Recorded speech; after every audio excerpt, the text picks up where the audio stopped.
Hi everybody, you're listening to Superhero Speak Instant Reactions. I'm JD, and I just walked out of the theater having watched Avengers Infinity War. This is going to be spoilers, so if you're not interested in listening to any spoilers, I suggest turning this off right now. If you've seen the movie and are interested in talking or listening to what I got to say, proceed. So, again, not a smooth intro, and I think that's because of I'm still a bit dumbfounded from where we left off. Let's start off right away. This is this is my instant reaction. I'm gonna think things out and be a little more well spoken on the podcast on Monday night when we record, Wednesday night when you hear it. But here we are, Thursday evening. I just walked, or actually Friday morning now. It's 2:15 in the morning. I just walked out of the theater, and I'm a little gobsmacked, to be quite honest with you. The movie, let's get started right away. It is fantastic. It's so well done. The characters are so true to themselves and are so well written. Like, the Russos really capture the aesthetic and the feeling of the Guardians of the Galaxy. Something I wasn't concerned about, but I was just kind of wondering how that would be. I didn't know if it would feel the same. It did. Everybody felt right.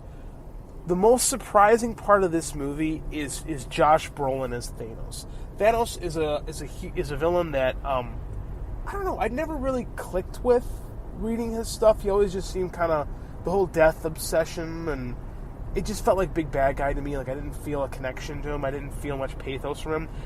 The Josh Brolin interpretation of Thanos really moves this character. And he really does drive the story. It's Thanos' motivations and Thanos' wants and Thanos' desires that are the linchpin of this story. He has motivations that make sense. You don't agree with them, like, they're certainly evil, but it's not just evil for the sake of evil. Like, he's trying to create balance in the world by eliminating half of it. It's awe-inspiring to see how this was executed.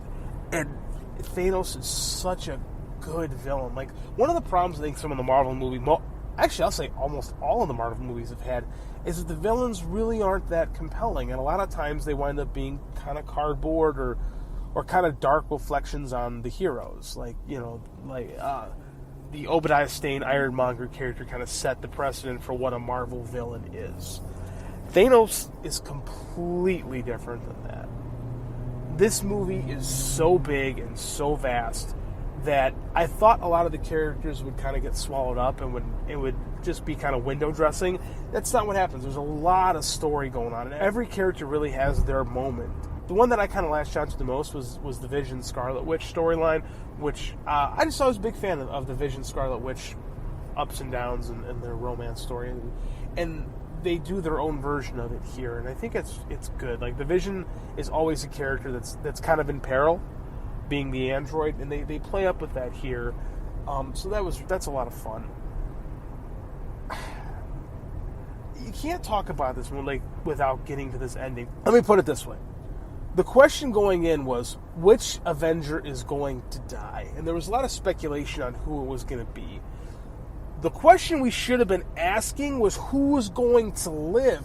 Because the movie literally ends with Thanos putting together the Infinity Gauntlet and eliminating half the population of the universe. So almost everyone is dead. Just off the top of my head, Spider-Man, Doctor Strange, Bucky, Star-Lord, Drax, Mantis, Groot, Black Panther. So many characters that we know and love and care about are gone. They are eliminated. Earlier in the story, Gamora is probably the biggest shock for a character death. And it's actually kind of one of the Thanos' driving motivations, and actually is really entwined with his story. I didn't see that coming. Loki and Heimdall die in the first scene of the movie. If you read the original Infinity Gauntlet comic, and which I thought, and again I said this on the podcast, I thought they were really going to depart from it by including the Thanos' Black Order. I really thought they were going to focus more on the Hickman stuff more so than Jim Starlin. But it actually, one of the ways the story kind of gets going is the Hulk falls through Doctor Strange's Sanctum Sanctorum, which was the same way that things kind of kicked off in the original Infinity Gauntlet comics, but they used Silver Surfer instead of the Hulk. But, same kind of a thing. So there were little nods to the original Infinity Gauntlet story. So like I said, the movie ends with half of the universe being wiped out of existence. That's pretty much where the Infinity Gauntlet comic book, the original one from 1991, begins. Which I thought was kind of interesting. And I say interesting because I don't know what else to say. Like, the movie ends, it just ends. Thanos watches the sunrise. Like, he knows his work is done. He eliminated half the universe. And I literally have no idea where to go from here. I can only compare this to what people must have felt like walking out of Empire Strikes Back for the first time back in 1980, where the good guys are thrashed, quite frankly. Like, they're soundly beaten. It sounds like a downer, but it's not. I mean, like, the movie itself really isn't a downer. Like, it's a lot of fun up till the very end. I mean, it's a lot. It's like I said, it's really well written. There's a ton of great character moments, and it's really entertaining. It's got this kind of Return of the Jedi-esque plot where you've got 3 or 4 different stories kind of, moving on, going on at the same time, and they all kind of converge at the end. And they do, the Russos do a really good job balancing those out. I didn't feel like any of the stories suffered in favor of another. I mean, I do think that it worked well. Again, in the ending, man, I don't know what to say. And what I sat through and I waited for the post-credit sequence, which, we're all going to do. We're all Marvel fans. They hinted at the Captain Marvel movie, which after I saw it, I'm like, oh, of course. What bummed me out was that we weren't supposed to get anything. I shouldn't say that. I assumed that we would get the title for Avengers 4, because they said they couldn't reveal it because it would give away too much. So I don't know if there's going to be a press release sent out after this weekend, because the movie's already in the can. It's shot. They're editing it right now. But we did not. It just says Thanos will return. And that's it. So Avengers 4 is coming out. We don't know the subtitle. I have a theory. At first I thought it was going to be Disassembled. Avengers Disassembled. I think that's still going to be it. But it's weird. The way in which the characters, like at the end of the movie, when Thanos is rewritten existence and the Avengers, or just all the people, pretty much everyone in the universe, dies, they don't just disappear. They kind of like flake away or ash away, like their bodies lose their composure and they just kind of dissipate.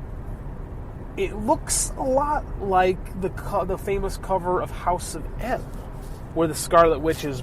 There's like this great Joe Quesada cover where the Scarlet Witch's head kind of like breaks up and dissipates. That's a lot. That's how these characters all kind of disappear, Scarlet Witch included.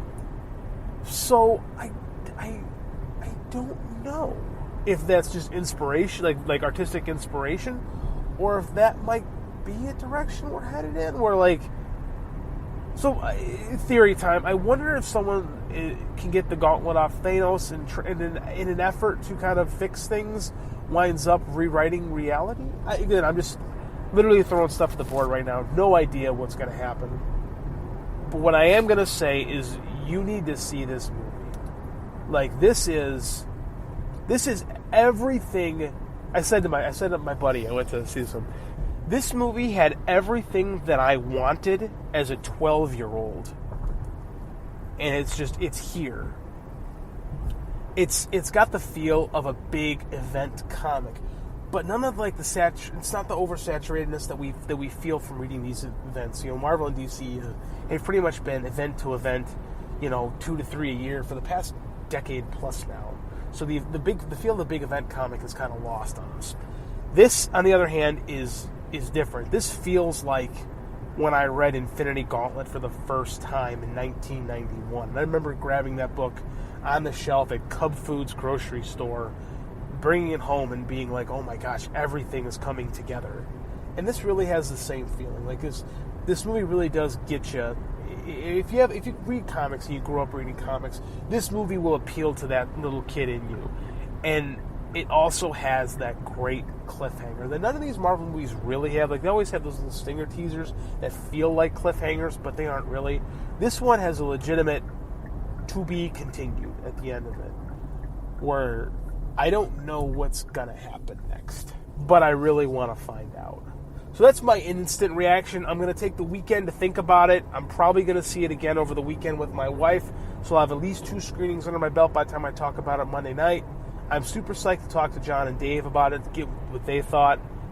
They think differently about these kind of movies than I do, so I'm really curious to hear what they have to say. And maybe they can explain why the hell the Red Skull just shows up for some reason. But, again, super spoilers. I didn't hold anything back talking about this, so you're getting my immediate reactions. I hope you enjoyed it as much as I did. Go see this movie. It's fantastic. If you have seen it, talk about it with us. You can tweet at me at JD_Oliva on Twitter. Tag Superhero Speak in it. Let's get dialogue going about this movie, because I think it's going to wind up being the most important superhero movie that's ever been made. I love this movie. Go see it. It's freaking awesome. Thanks, guys. We'll see you on Wednesday on Superhero Speak. Don't let your cape get caught in the door.